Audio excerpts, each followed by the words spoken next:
de saluer. Ça fait toujours plaisir et un honneur de partager la parole. Alors il y a peu, je vous avais apporté un thème qui n'est pas souvent abordé dans nos assemblées, la colère de Dieu. Je ne sais pas si vous vous en rappelez, je ne sais pas si vous étiez là. La colère de Dieu. Et je me suis dit, on parle de la colère, mais on peut parler aussi des châtiments de Dieu, des punitions de Dieu, de l'instruction de Dieu. Et ce thème, je pense, est important. Et la question doit être posée, Dieu peut-il nous punir quand nous péchons? Dieu peut-il nous sanctionner? En voilà une bonne question. Et comment cela se fait-il? Comment ça se passe? Et pour quelles raisons cela se passe? Quand j'étais enfant, il y a un film de Superman. Je m'en suis rappelé pendant la nuit. Un épisode où Superman, avec sa force toute puissante, écrase un morceau de charbon et sous la pression de sa main, le charbon va se transformer en diamant. Alors ce genre de choses, je pense à ça à 3 heures du matin, quand je ne dors plus. Oui, je sais, j'ai des rêves bizarres. Et je me suis réveillé en me disant, est-ce que c'est possible? Est-ce que le charbon, et jusqu'à 5 heures du matin, on réfléchit, est-ce que le charbon peut se transformer en diamant? Alors, ça serait intéressant quand même si on y arrivait, parce que j'ai un sac de charbon à barbecue il y aurait de quoi financer le presbytère, l'église, ce serait intéressant. Et effectivement,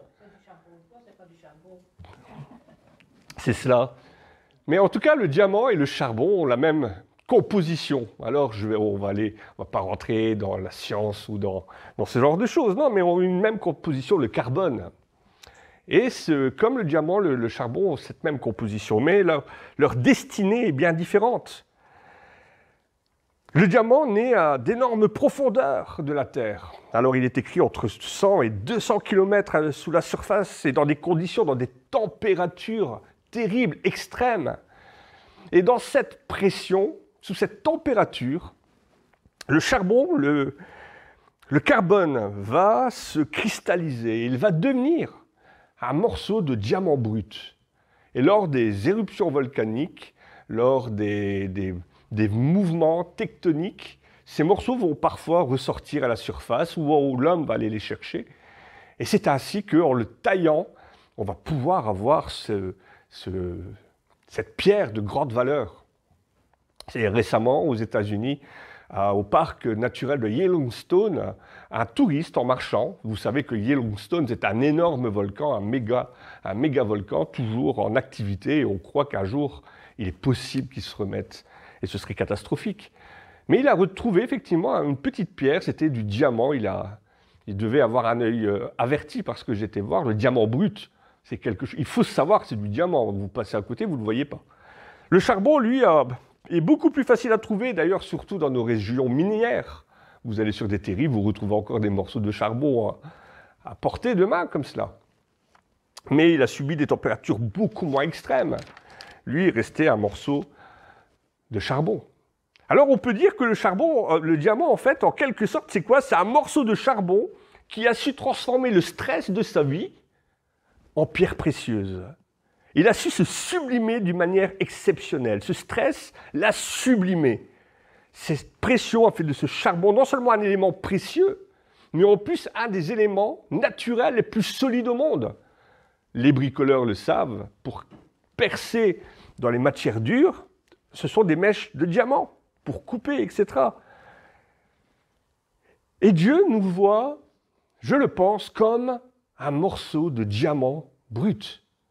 Comme quelque chose qui a énormément de valeur, tellement de valeur que Christ est mort pour l'Église. Nous sommes des diamants bruts. Nous avons à ses yeux de la valeur. Et ce processus pour nous de transformation de charbon à diamant, ça s'appelle la sanctification.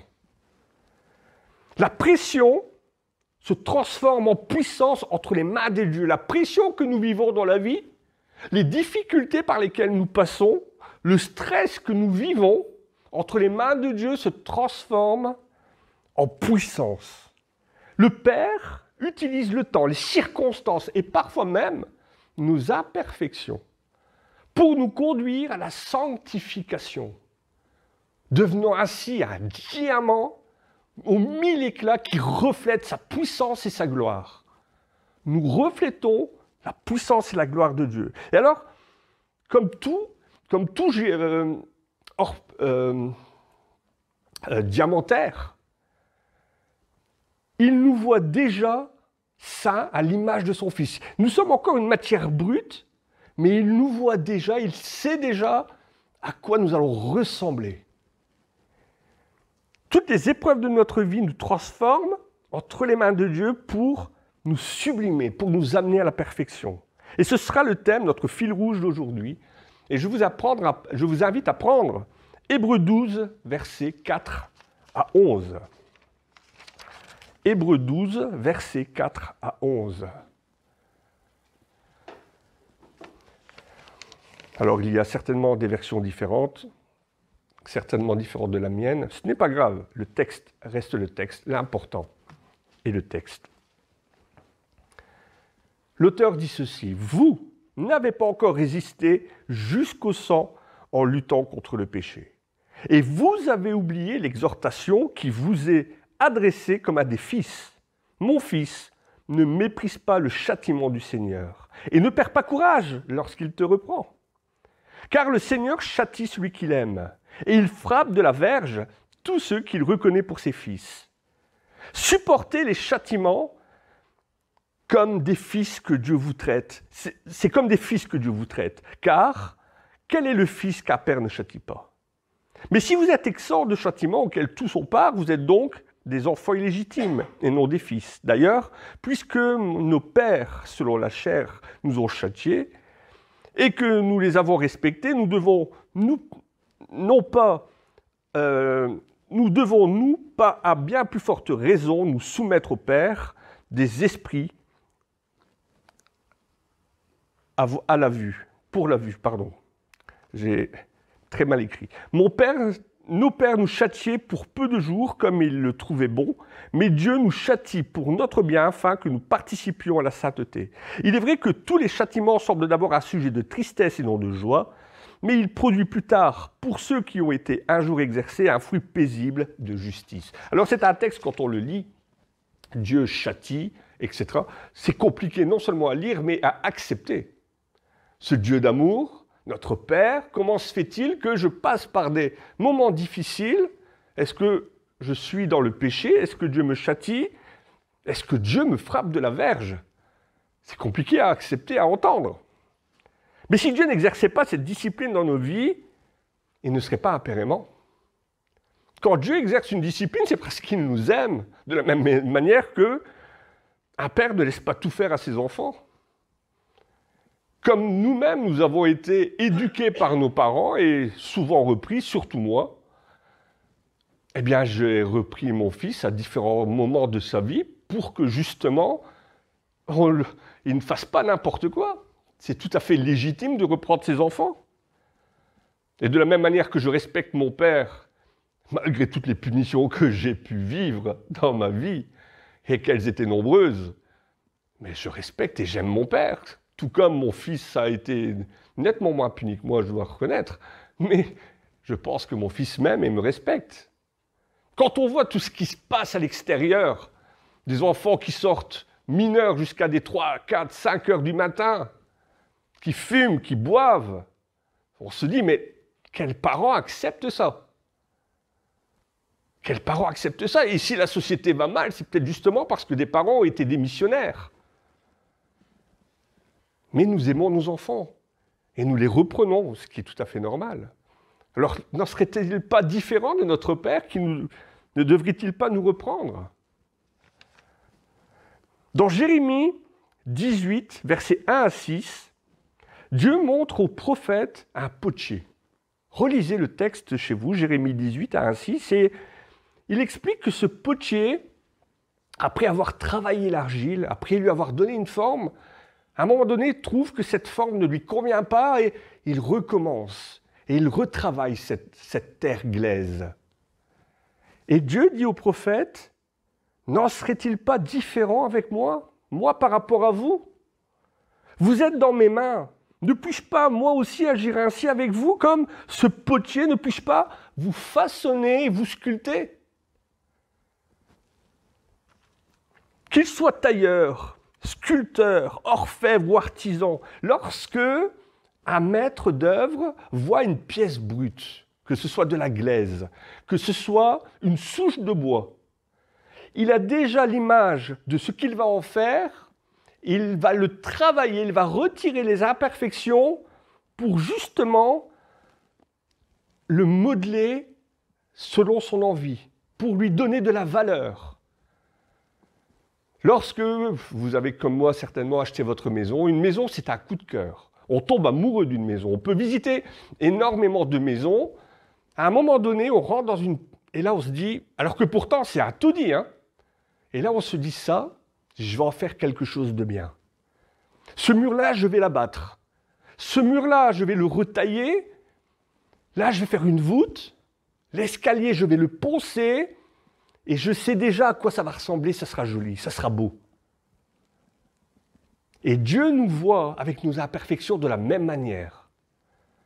Il nous voit avec nos imperfections et il dit « Tu seras saint, car je suis saint. » Et il va nous travailler pour cela. Il va nous travailler. Et nous devons accepter ce travail dans nos vies. Même si c'est compliqué, même si parfois ça fait mal, nous devons l'accepter. Alors, on va revenir sur le contexte de ce verset, vous le connaissez. Comme vous le savez, à l'époque où l'auteur écrit ce verset, les chrétiens vivent la persécution. Les Juifs qui se sont convertis au christianisme subissent des persécutions pour avoir quitté le judaïsme. Et l'auteur leur en avait déjà parlé au verset précédent, dans Hébreux 10, versets 32 à 34, il dit ceci. « Souvenez-vous de ces premiers jours, où après avoir été éclairés, vous avez soutenu un grand combat au milieu des souffrances. D'une part exposés comme un spectacle aux opprobres, aux tribulations, et d'autres en associant à ceux dont les positions étaient la même. En effet, vous avez eu la compassion pour les prisonniers, vous avez accepté avec joie l'enlèvement de vos biens, sachant que vous avez des biens bien meilleurs qui durent pour toujours. » Les persécutions étaient sociales, mais elles étaient économiques. Et on pourrait encore, à l'heure actuelle, parler, par exemple, des musulmans qui se convertissent au christianisme. Ils vivent exactement la même chose que les Juifs de l'époque. Ils se font rejeter par leur famille. Et parfois pire. Quitter l'islam, c'est comme renier sa famille pour eux. Il faut du courage pour accepter ça. Et certains ont dû même se poser la question, pourquoi est-ce que je souffre? Pourquoi je passe par des moments difficiles? Pourquoi je passe par des tribulations alors qu'il est écrit dans la parole que Dieu serait toujours là pour moi, qu'il m'aime, qu'il va pourvoir à mes besoins? Alors pourquoi, si Dieu devait pourvoir à mes besoins, pourquoi je passe par ces moments difficiles? Et pourquoi mes ennemis semblent si forts? Pourquoi moi, je vis des moments difficiles, mais pire, c'est que mes ennemis semblent encore plus forts. Pourquoi? Pourquoi? Jean-Marc nous en a parlé dimanche dernier. Certains prophètes, certains disciples des apôtres, Hébreux 11, 37, furent lapidés, sciés, torturés, ils moururent, tués par l'épée. Ils allèrent, ça et là, vêtus de peau de brebis, de peau de chèvre, dénudés, tous persécutés et maltraités. Et là encore, on se dit, pourquoi? Pourquoi je dois passer par là? Et on peut aussi imaginer les moqueries liées à cela. Ah, tu vois, toi tu es chrétien maintenant. Regarde ce que ça t'a apporté. Tu as tout perdu, on t'a pris tes biens. Tu n'as plus de famille, elle ne te regarde plus ta famille. Alors, tu es content? Tu as eu ce que tu voulais? Tu as récolté les problèmes que tu voulais? Et pire encore, parce que si on regarde, tout comme les héros de la foi, Hébreux 11, 39, ils n'ont pas obtenu ce qui leur avait été promis.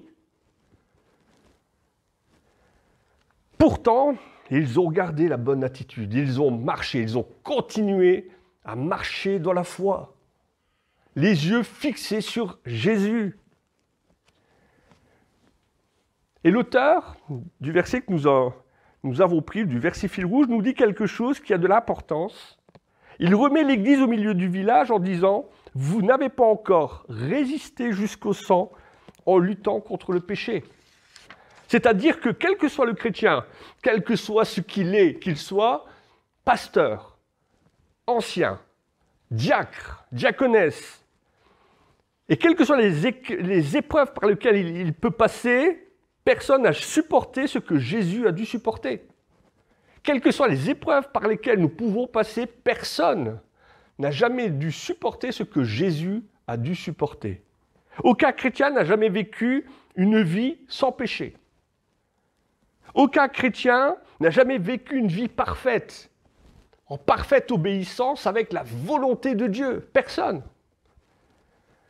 Aucun chrétien n'a jamais donné sa vie pour l'Évangile et n'a jamais même été humilié comme Jésus l'a été. Et pire, au contraire, certaines de nos souffrances, eh bien, nous les méritons. Certaines de nos souffrances, nous les méritons et nous conduit à la sanctification. Et ça, c'est dur à entendre. Quand j'ai commencé mon message, je me dis,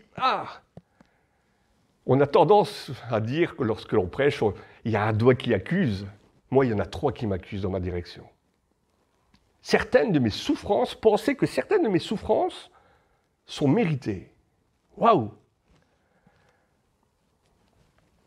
À la base, le diamant est brut. Nous en avons parlé. Et c'est le tailleur qui va lui donner de la valeur, en le polissant, en le taillant, en lui donnant de l'éclat. Mais en fait, si on y réfléchit, et si ce diamant pouvait parler, chaque éclat est une déchirure. Chaque éclat est une blessure, une cicatrice. Prenons un autre exemple, la perle.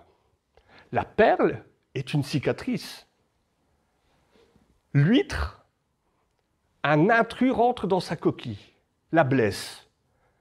Et pour se protéger, elle va la nacrer. Et avec le temps, ça deviendra une perle de grande valeur. Mais à la base, la perle, c'est une cicatrice. Ce qui lui donne de la valeur la fait souffrir. Et on a du mal à concevoir ça dans nos vies, que Dieu veut enlever les imperfections et au travers des épreuves, il nous conduit à la perfection. On a du mal à le concevoir, mais c'est une réalité pourtant.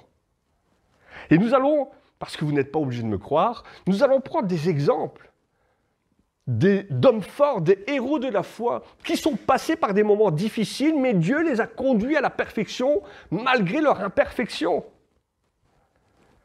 Parce que tout concourt toujours au bien de celui qu'il aime. Et ce verset-là, vous devez le garder en tête. Tout concourt toujours au bien de celui qu'il aime. Dieu utilise dans le verset que nous avons pris deux termes très forts, châtiment et châtie. De nos jours, on dira plus facilement blâmer, puni, sanctionné ou repris. Alors que nous sommes dans une société où il est interdit d'interdire. Termes qui font référence à l'éducation. On a du mal à imaginer que Dieu nous reprenne. Et Dieu utilise les épreuves, les afflictions, par moments en guise de correction, pour instruire ses enfants, pour les amener à la perfection, les conduire à la maturité. Mais il y a une grande différence entre les châtiments de Dieu, c'est-à-dire les punitions, comme nous en avons parlé, et les jugements de Dieu. Parce que comme chrétiens, nous subissons les conséquences de nos péchés, mais nous ne subirons jamais le jugement de Dieu, parce que Christ l'a subi pour nous.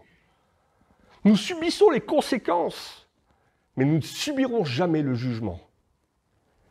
Quand Dieu châtie, Dieu n'est pas un juge, c'est un père. Quand Dieu punit, Dieu n'est pas un juge, c'est un père aimant. Tout comme nous aimons nos enfants. Combien de fois mes parents ne m'ont-ils pas repris, surtout moi, comme je vous le disais? Quel père, quelle mère laisse faire son enfant tout et n'importe quoi? Et quand il reprend, Dieu, de la même manière que pour nous, Dieu reprend par amour. Alors attention, j'aimerais ouvrir une parenthèse. Ouvrir une parenthèse parce que il ne faut pas non plus tomber dans l'extrême. En se disant, je suis passé par la maladie, je passe par des moments difficiles, c'est parce que Dieu me punit. C'est pas vrai.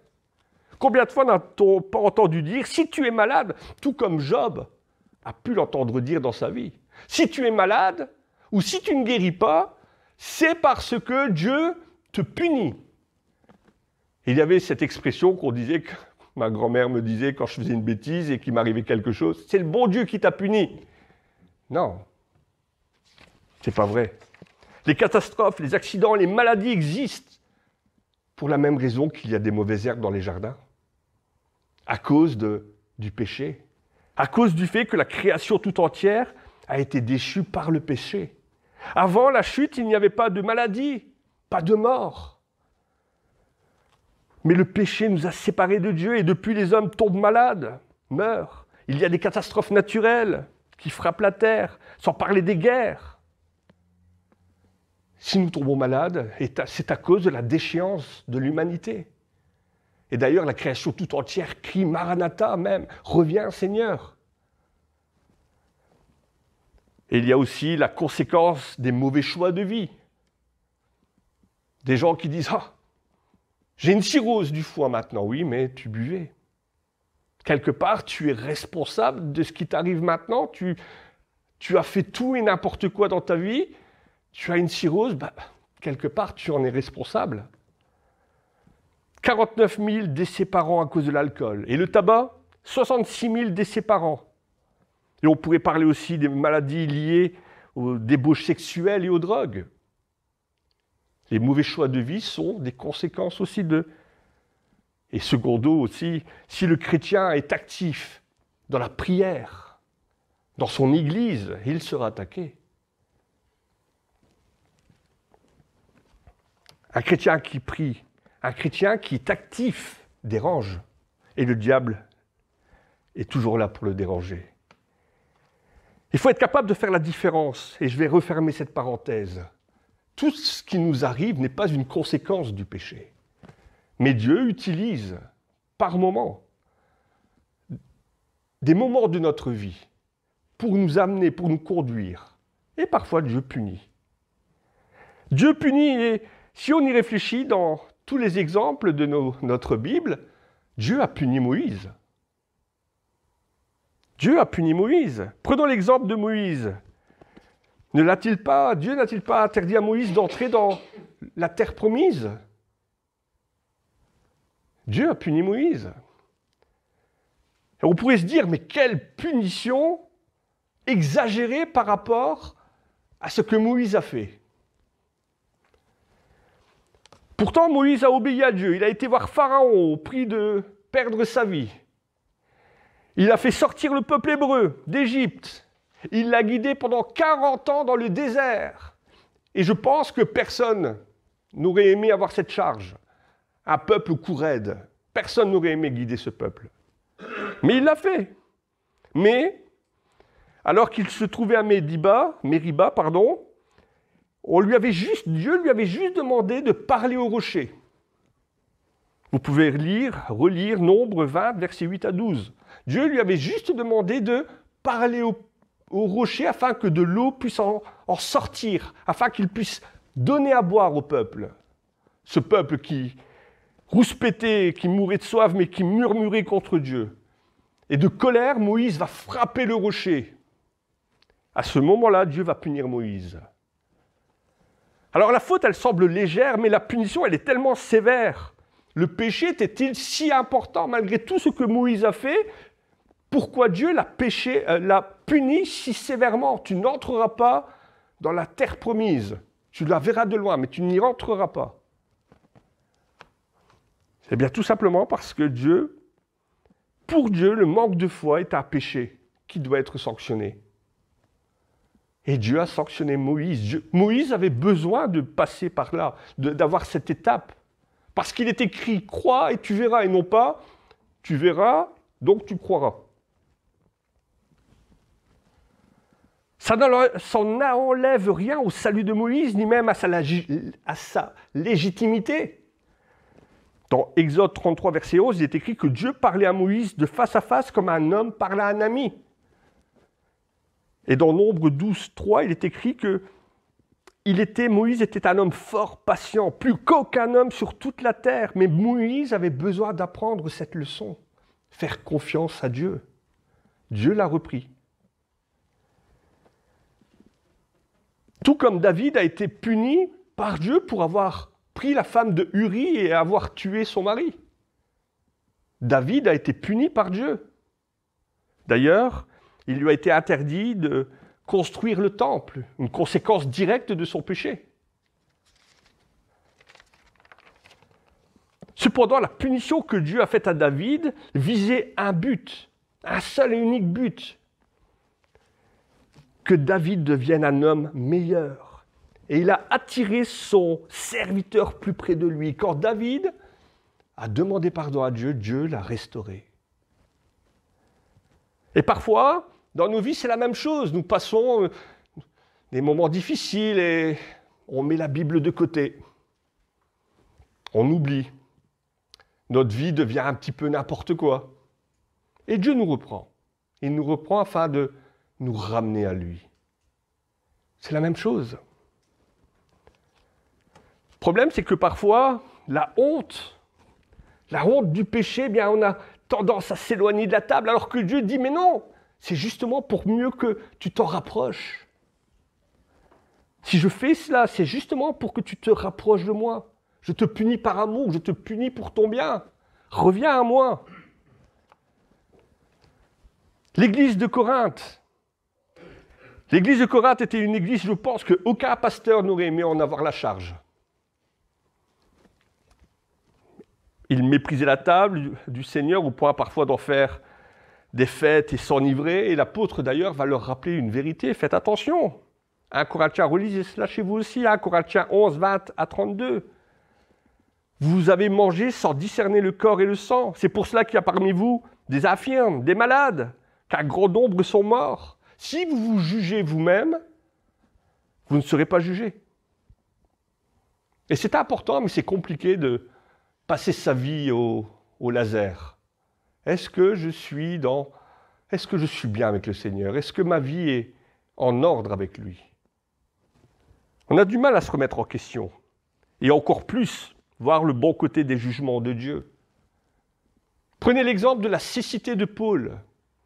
Paul qui croyait faire le bien en chassant, persécutant les chrétiens. Il y croyait fortement. Sur le chemin de Damas, Jésus va l'interpeller. « Oh, c'est moi que tu persécutes. » La cécité de Paul était en fait une bénédiction. Ça lui a permis de devenir Saül de Tarse.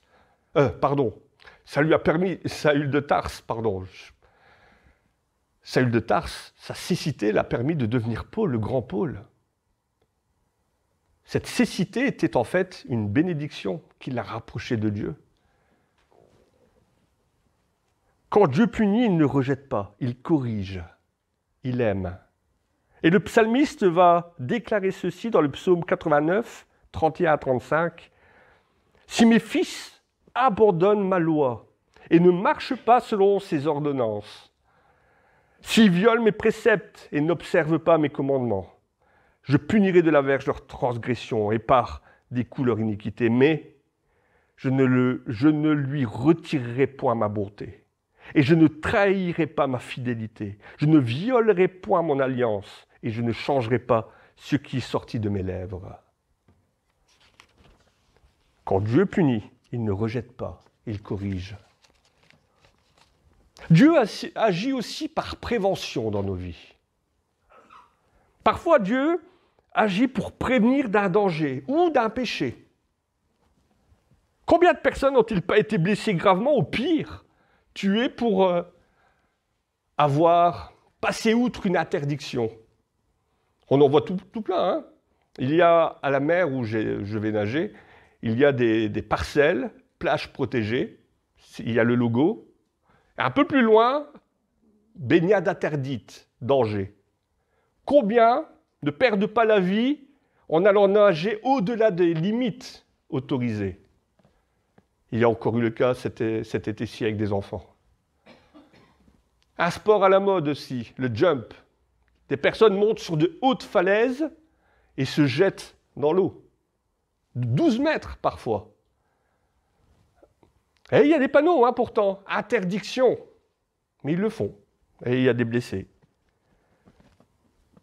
Comme sur nos routes, il y a des panneaux d'interdiction, d'obligation, de signalisation. Combien d'accidents, justement, parce que des gens ne respectent pas. Et Dieu place aussi des barrières, des panneaux dans nos vies.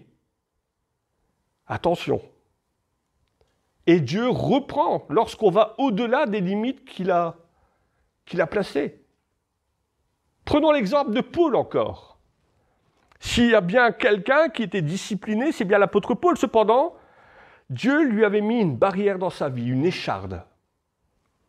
2 Corinthiens 12, 7, afin de ne pas tomber dans l'orgueil. Alors au départ, Paul a eu du mal à considérer que cette écharde, c'était pour son bien. Mais il va lui falloir du temps, il va lui falloir de l'humilité et de la maturité pour le comprendre. Il le dit d'ailleurs, et il en parle avec beaucoup de sincérité dans 2 Corinthiens 12, 7. Il dit ceci, « Pour que je ne sois pas enflé d'orgueil, à cause de l'excellence de ses révélations, il m'a mis une écharde dans la chair, un ange de Satan, pour me souffléter et m'empêcher de m'enorgueillir. 3 fois j'ai prié le Seigneur de l'éloigner de moi. Et il m'a dit, donc Dieu a répondu à Paul, « Ma grâce te suffit, car ma puissance s'accomplit dans la faiblesse. Je me glorifierai donc bien plus volontiers de mes faiblesses, afin que la puissance de Christ repose sur moi. » Et au verset 10, il dit même, « Quand je suis faible, c'est alors que je suis fort. » Les bénédictions de Dieu ne sont pas toujours ce que l'on attend. On attend quelque chose de bien, mais il se peut que Dieu mette une écharde, un caillou dans notre chaussure. C'est une bénédiction. Il faut avoir de la sagesse juste pour le comprendre. Dans le cas de Paul, cette écharde, c'était en fait pour ne pas qu'il tombe. Un panneau d'interdiction pour ne pas qu'il tombe dans l'orgueil. Ça l'a rendu meilleur. Paul avait, dans un premier temps, considéré que cette écharde était un châtiment, mais elle faisait en fait partie des bénédictions de Dieu, et Paul l'en remerciera après. C'est quand je suis faible que je suis fort. Pour cela, il faut une bonne dose de maturité. Combien de fois, lorsque l'on regarde en rétrospection notre vie, on se dit « C'est vrai que c'était un temps difficile, mais c'était un temps qui m'a rapproché de Dieu. C'était compliqué, mais j'y suis parvenu. Gloire à Dieu. » Et en fin de compte, Dieu veut surtout nous instruire. En plus de punir ou de prévenir, Dieu veut nous instruire en vue de nous qualifier pour le service. Toutes ces épreuves sont des instructions. Dieu obtient plus facilement notre attention à travers l'épreuve que les bénédictions, et c'est vrai. J'ai vécu quelque chose de compliqué il y a quelques années en arrière, et avec des sœurs, on priait pour ça, le travail, ça n'allait pas. Et quand je regarde en arrière, Dieu est intervenu, mais pas de la manière dont je m'y attendais. Parce que justement, c'est en temps de guerre que les églises sont remplies. Ce n'est pas en temps de paix. Et Dieu obtient plus facilement notre attention en allumant le feu qu'en l'éteignant. Les problèmes nous rendent conscients de notre dépendance à Dieu, même pour les incroyants. Combien de fois des personnes qui pourtant ne viennent pas à l'église, pourtant ne croient pas en Dieu, combien de fois est-ce que vous n'avez pas été abordé en disant « Tu prieras pour moi, s'il te plaît. Hein. Moi, je ne crois pas, mais si tu peux prier pour moi. » Je parlais de Job, mais les épreuves de Job que Job a passées n'étaient pas des punitions, ce n'était pas de la prévention. C'était pour que Job comprenne que par moments, les phases par lesquelles nous passons, eh bien, la sagesse de Dieu, ce n'est pas la sagesse des hommes. On n'est pas forcément obligé de toujours tout comprendre. On doit accepter, lui faire confiance. On ne peut pas tout maîtriser et qu'il faut faire confiance à Dieu. Grâce aux difficultés, Job a pu voir Dieu plus clairement et il a pu dire Autrefois, j'ai entendu parler de toi, maintenant, mes yeux t'ont vu. Et à la fin de sa vie, Job, malgré le fait qu'il avait tout perdu, va récupérer au-delà de ce qu'il avait. La grâce de Dieu a surabondé. Dans les difficultés, nous devrions avoir la sagesse de demander à Dieu de nous montrer pourquoi, Seigneur, tu me fais passer par là. C'est compliqué, hein?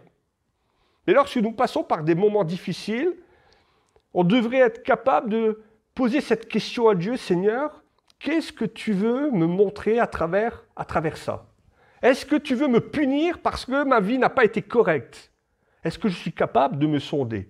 Comme le psalmiste, sonde-moi, ô Dieu, et connais mon cœur. Regarde si je suis sur une bonne voie. Et si je suis sur la mauvaise voie, eh bien, conduis-moi vers toi. Conduis-moi vers ta lumière. On doit être capable de se sonder comme cela. Ou peut-être dire, Seigneur, est-ce que tu veux me préserver à quelque chose? Est-ce que tu veux m'enseigner? Quelles sont les raisons? Pourquoi, Seigneur, je passe par là? Parle-moi. Et soyez-en persuadés, le Seigneur répond. Le Seigneur répond toujours. Dieu veut nous instruire. Soyons toujours reconnaissants et soyons ouverts. Parce que nous lui parlons souvent, mais on ne passe pas de temps à écouter. Ne perdons pas courage. Dieu s'adresse à nous comme à des fils qu'il aime. Et c'est important de revenir à ça. Ne perdons pas courage. Dieu s'adresse à nous comme à des fils qu'il aime. Et il veut nous conduire dans la sainteté. Nous sommes encore des diamants bruts et il y a encore des petits taillages à faire. Si on devait avoir sur nos t-shirts, sur nos chemises, un panneau, un écriteau, ce serait « chantier en construction ».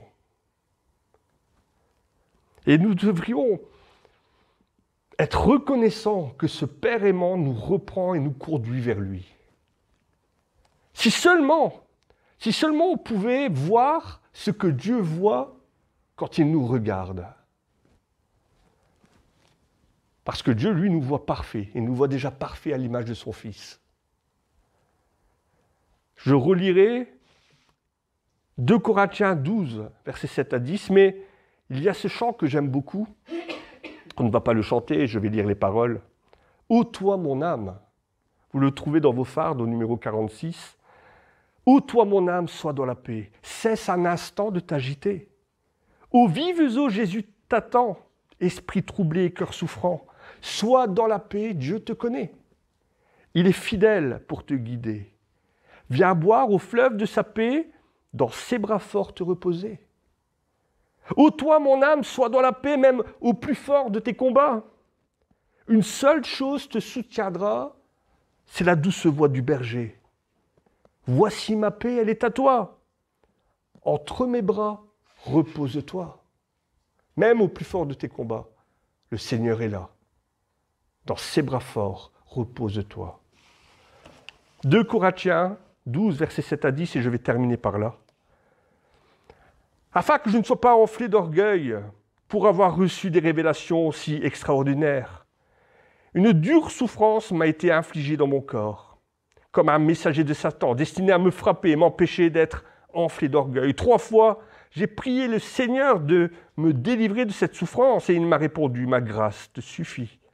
Ma puissance se manifeste précisément quand tu es faible. Je préfère donc bien plus me vanter de mes faiblesses afin que la puissance du Christ étende sa protection sur moi. C'est pourquoi je me réjouis dans mes faiblesses, des insultes, des détresses, des persécutions et des angoisses, quand j'endure pour le Christ. Car lorsque je suis faible, c'est alors que je suis fort. À lui soit la gloire. Seigneur notre Dieu, nous passons parfois par des moments que nous ne comprenons pas. Mais il est bon de savoir que, quelles que soient les circonstances, ton amour pour nous ne diminue pas. Tu es notre Père, tu n'es pas un juge. Et bien plus, tu es notre Père, tu nous aimes et tu veux nous conduire, Seigneur, là où coule le lait et le miel, vers toi, vers ton éternité. Seigneur, pardon pour toutes ces fois où dans ma vie je ne te vois pas. Et pardon pour toutes ces fois où dans ma vie je ne suis pas encore celui que tu voudrais que je sois, mais merci parce que je sais que tu y travailles, que tu œuvres en nous, que tu œuvres en moi. Et je sais, Seigneur, qu'un jour, que ce soit lorsque je serai vers toi ou le jour où tu reviendras, tout sera parfait. Tout sera parfait. Et on pourra se dire, Seigneur, c'est vrai, le combat fut compliqué, le combat fut difficile, mais ton combat a été plus dur encore à la croix. Et tu as vaincu le monde. Mais un jour, on pourra dire, ça a été compliqué, mais nous y sommes parvenus. À l'image de Paul, nous pourrons dire, j'ai combattu le bon combat. Nous avons tous combattu ce bon combat. Nous avons gardé la foi et maintenant la couronne nous attend. À toi soit la puissance et la gloire pour tout ce que tu fais dans nos vies et pour tout ce que tu feras dans les jours à venir. Amen.